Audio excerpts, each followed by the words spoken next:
2/8, 3/7, 1/9, 6/11। हाँ, अब ये ऊपर वाले को क्या कहते हैं?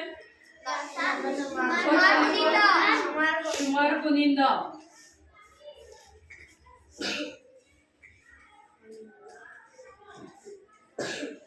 इंग्लिश में न्यूमेरेटर और इसको डिनोमिनेटर यानी नसबनुमा क्या कहेंगे? नसबनुमा कहेंगे।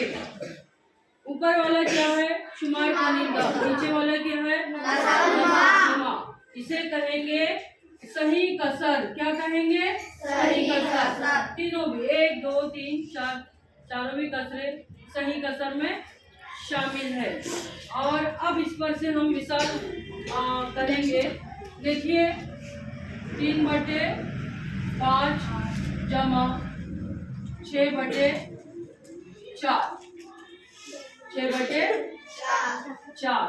अब किस तरह से करेंगे? किस तरह से हल करेंगे इसको? किस तरह से करेंगे? ये जरब करो इसकी। जरब की जाएगी 3 चौक 12, 6 पंजे 30, 6 पंजे 30।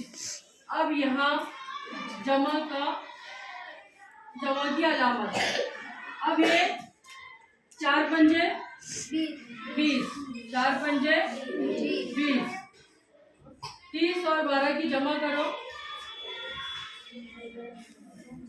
2, 3 और 1 4। यस 42/20। 42/20। अब ये कटता है कौन से पहाड़े से कटता है? पूरा 2 के 2 1 2 0। 2 दहे 20, 2 दहे 20, 2 दूनी 4, 2 1 2। क्या जवाब आ गया? 21/10। आया क्या समझ में? जी हाँ।